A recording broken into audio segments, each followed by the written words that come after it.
at a very broad level, I think of a carnivore diet as a diet that emphasizes animal foods, that is a diet that focuses on animal foods and understands that the majority of our nutrients are coming from animal foods, and consumes either no plant matter or plant matter with attention to a spectrum of plant toxicity. And I'll talk about that more in a moment. But I think that the definition of a carnivore diet is loose.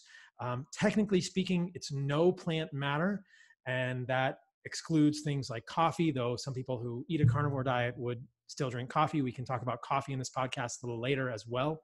That will be kind of a hot topic, maybe a little controversial. But generally, technically speaking, a carnivore diet is a diet that excludes plant matter and focuses entirely on animal foods. But I would expand the definition and also refine the definition. So the expanded definition is what I was just saying, that I think generally a carnivore diet could almost be a carnivore-ish diet, which is focusing on animal foods for the majority of our nutrients, really realizing that if we're hoping to get vitamins and minerals, the absolute best place to get those is from animals, hands down, bar none, in terms of bioavailability and raw amounts.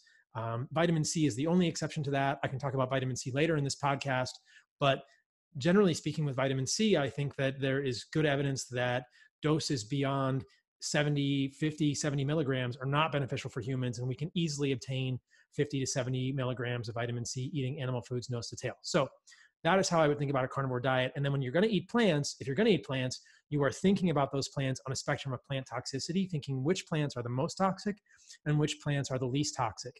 In my book, which is coming out in February 2020, called The Carnivore Code, I have a whole spectrum of plant toxicity.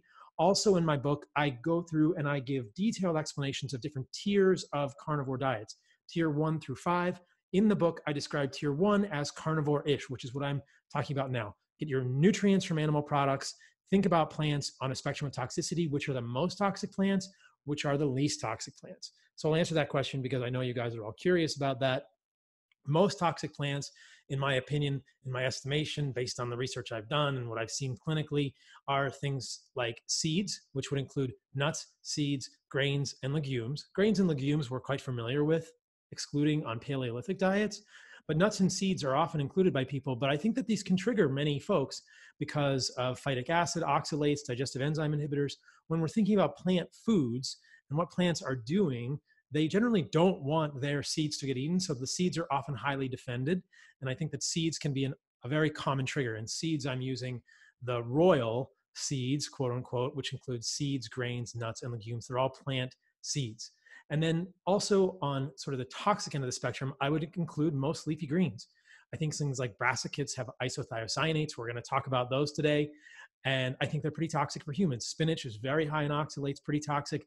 I don't see a whole lot of redeeming value in leafy greens. This may be radical for some people to hear, but it's one of the contrarian notions that I think about and advance in my work. I don't think leafy greens are very beneficial for humans. I think you could get like some less toxic leafy greens like arugula or lettuce, but generally speaking, things like spinach, chard, the brassica leafy greens, these are not beneficial for humans. And I think that the risks far outweigh any potential benefits therein.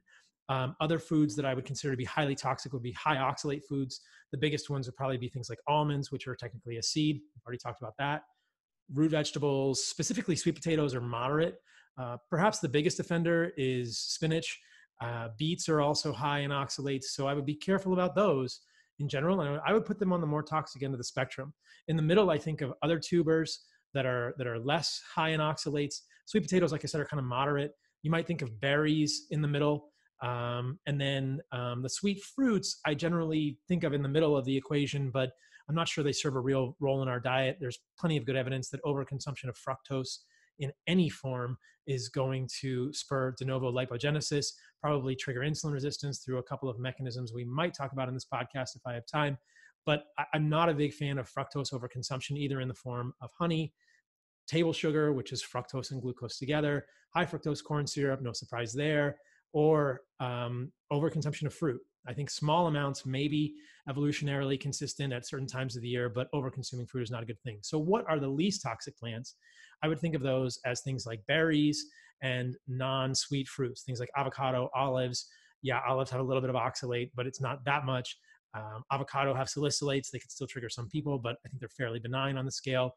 And I would also put squash on that non-toxic end of the spectrum. Obviously, squash has carbohydrates, but I don't fear carbohydrates per se, nor do I think that a carnivore diet needs to necessarily be ketogenic, or that a carnivore-ish diet necessarily needs to be ketogenic in any way, shape, or form. And we're going to dig into that in a moment because that is a very interesting nuance. So that's kind of my spectrum of plant toxicity.